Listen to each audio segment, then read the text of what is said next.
All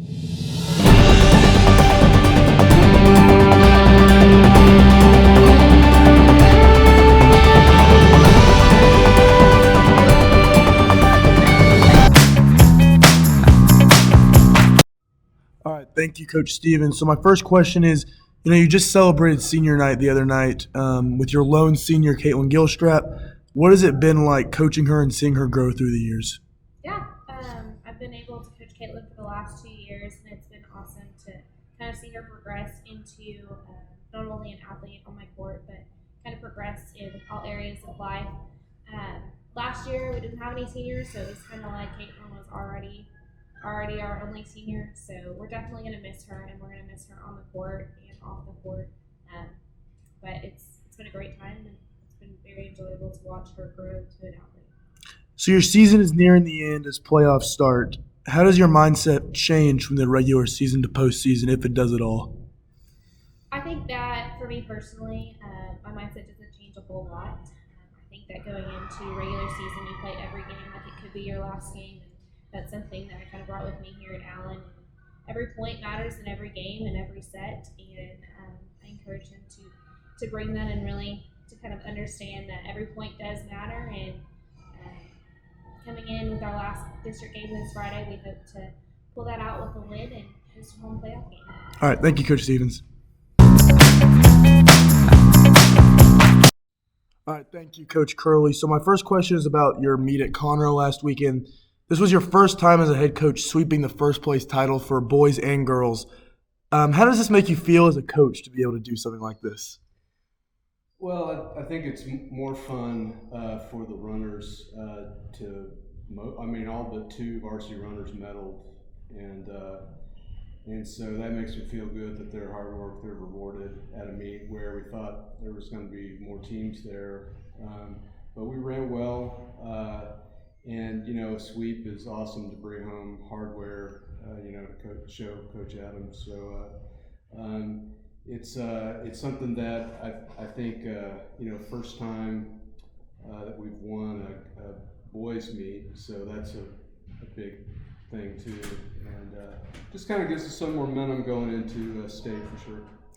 So obviously you mentioned state coming up. You have state this upcoming Monday. Does your approach coaching this team change at all to close out the year with a huge race like this in practice or anything?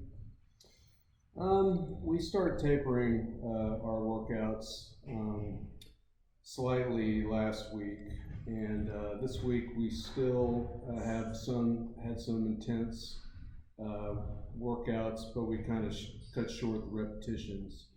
At this time of the year, it's a long season. We want to keep the runners as fresh as possible.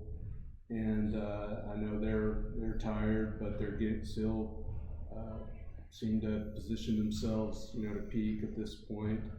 And being at state is just that's the whole adrenaline rush in itself. All the excitement, anxiety, just to get out there in your final race, and the fanfare at the state meet is something different than we're used to. Although we've been at some big meets, A&M meet, with a lot of runners, so we're not going to be intimidated at all. We're going to be ready to do our thing, and so I'm excited, obviously, to see how they do. All right, sounds good. Thank you, Coach Curley. All right, thank you, Coach Adams. So my first question is, after a dominant performance against San Antonio Collegiate, what were you most pleased with from your team? We handled the bus ride pretty well. It almost took us 4 hours to get there. So we got off the bus, got stretched, and got going. But the focus was good, the execution was good. We played better on defense. Forced a turnover, got onside kick recovery. So all three phases of the game were much better than they were previously. So next week you have a district championship coming up. How do you prevent your team from sleepwalking this week and looking ahead to Conroe Covenant? Same thing we've been doing the last couple of weeks. We're still focusing on fundamentals, trying to get those right, make sure we got guys in the right position, continue to work on special teams, continue to work on tackling, just the little things of the game that translates this week through next week. And then this week, this Friday is senior night. What makes this senior class unique in your eyes? We picked up a couple guys to play for the first time this year, Noki Kwan, Dominic Lampo, Randy Savell. So those guys coming out, that was huge. Those are really good guys, good people to have around, and they contribute to the team. And then we got guys like Luke Meadows and G. Willie have been in the program for 4 years, so they've seen the development and growth of the program. So that's what makes it a special class in general. They've been good leaders and just good people to have in the program. All right, thank you, Coach Adams.